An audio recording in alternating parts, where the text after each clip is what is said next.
როგორ მოხდა მისი დაკავება, გადმოყვანა საქართველოში და ასე შემდეგ, მან გამოთქვა სურვილი, რომ ისაუბროს თავად. დუმილს გიორგი ბაჩიაშვილი განსასჯელის სკამიდან 29 მაისს 2 საათზე დარღვევს. როგორ მოხდა სუსის ხელში საუკუნის გაქცევის მთავარი ფიგურანტი ჯერ ისევ უცნობია. ივანიშვილის ყოფილი მარჯვენა ხელი რუსთავის ციხეში დღეს გამთენიისას შეასახლეს. ის სამარტოოს საკანში ემოთავსებული. ბაჩიაშვილს დღეს ადვოკატი შეხვდა, თუმცა ციხის დატოვების შემდეგ გაირკვა, რომ ხმაურიანი დაკავების დეტალებს საზოგადოება მხოლოდ დაკავებულისგან გაიგებს. არანაირი დაზიანება არ აღენიშნება, მის ჯანმრთელობის მდგომარეობაც ნორმალური. სად მოხდა მისი დაკავება? საზოგადოების ინტერესი არის საკმაოდ მაღალი, თუმცა ჩემთვის, როგორც ადვოკატისთვის, ყველაზე მნიშვნელოვანი და მთავარი არის ჩემი კლიენტის პოზიცია და ინტერესები. შესაბამისად, პირადად გიორგის სურვილია, რომ მან თავად უშუალოდ ისაუბროს ყველა იმ დეტალზე, რის შესახებაც თქვენ ახლა მე კითხვებს მისვამთ. თქონდა თუ არა თან პასპორტი გიორგის დაკავების დროს? ესეც ის ერთ-ერთი დეტალია, რომელზეც გიორგი გააკეთებს ხოლმე კომენტარს. ანუ არ გამორიცხავთ, რომ გიორგის არ ქონოდა. დიდი მადლობა. რას გვეუბნება სუსი? ანრი ოხანაშვილის უწყება გვემტკიცებს, რომ საუკუნის გაქცევის შემდეგ აბუ-დაბიში მყოფი გიორგი ბაჩიაშვილი თავად ჩამოვიდა და საქართველოს საზღვრის სიახლოვეს მწვანე ზონაში გადაადგილდებოდა. ამ დროს სუში დარეკეს და უთხრეს, რომ ბაჩიაშვილი მწვანე ზონაში იყო. მივიდნენ და დააკავეს.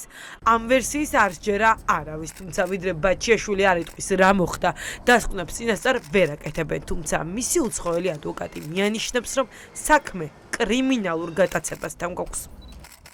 2025 წლის 26 მაისს საქართველოში იძულებით დაბრუნების შემდეგ გიორგი ბაჩიაშვილის წამების დაუყოვნებლივი საფრთხე ემუქრება. ბაჩიაშვილი საქართველოს დე-ფაქტო მმართველის, ბიძინა ივანიშვილის მიერ ორკესტრირებული პოლიტიკური დევნის უფრო და უფრო მწვავე კამპანიის სამიზნეს წარმოადგენს. სუსი ამბობს, რომ ბაჩიაშვილი დააკავეს წითელხიდსა და სადახლოს გამშვებ პუნქტ შორის. სადახლო გამშვები პუნქტი სომხეთს ესაზღვრება, წითელი ხიდი აზერბაიჯანს.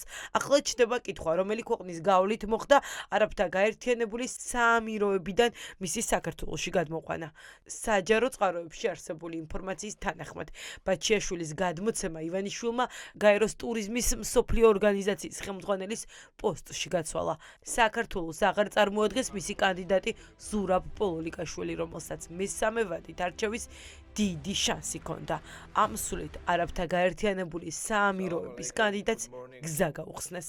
ვისგან მიიღო შეტყობინება სახელმწიფო უსაფრთხოების სამსახურმა, რომ გიორგი ბაჩიაშვილი იმყოფებოდა მწვანე ზონაში? მე შეიძლება რაღაცაზე მეტი ვიცოდე, მაგრამ დეტალებთან დაკავშირებით ინფორმაციის გავრცელება ეს არის სახელმწიფო უსაფრთხოების სამსახურის ფუნქცია. თქვენი ინფორმაციით არ არის აღმოჩენილი მისი პასპორტი. ასევე მისი ადვოკატი ამბობს, რომ შესაძლოა გატაცებას ჰქონდა ადგილი. ვერც ერთ დეტალზე მე ვერ გაგცემთ პასუხს, შეიძლება რაღაც ვიცოდე, რაღაც არ ვიცოდე.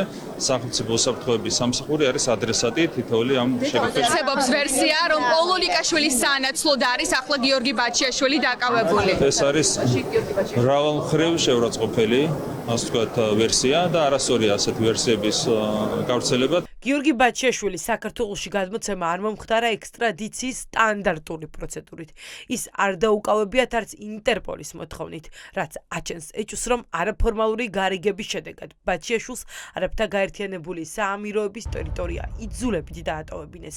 შემდეგ კი მოხდა მისი მიყვანა საქართველოს საზღვრამდე. ეს ისტორია ერთ-ერთში გავს აბგან მუხთარლის გატაცების ამბავს, რომელიც თბილისის ცენტრიდან აზერბაიჯანში აღმოჩნდა. ეს არის დასტური იმისა, რომ ივანიშვილი ამ ქვეყანას მართავს კრიმინალურად და ამ კრიმინალურ მმართველობაში ჩართული ყავს მათ შორის საერთაშორისო ქსელები, რომელთაც ის წლების განმავლობაში ასევე კრიმინალურად თანამშრომლობდა. ეს არის მორიგი გამოვლინება სახელმწიფოს მიტაცების, რაც მათ შორის აისახა ამერიკის შეერთებული შტატების სამხედრო დაზვერვის სააგენტოს დღევანდელ განცხადებაში, რომ ამ ქვეყანაში უსაფრთხოების სამსახურები არ ასრულებენ იმ ვალდებულებას, რაც მათ აკისრიათ და მხოლოდ ერთი ოლიგარქის ინტერესებზე არიან მორგებულები. ეს არის ერთი კაცის ბუღმა, რომელიც უბრალოდ სხვანაირად ვერ ცხოვრობს და ხედავთ ფაქტიურად ეს დაწესებულება გავსებული არის უკვე მისი პირადი ტყვეებით. ბაჩიაშვილი რომ საქართველოში არ აპირებდა საკუთარი სურვილი დაბრუნებას, ამაზე მიუთითებს ბრიტანული გარდიანისთვის მიცემული ინტერვიუ.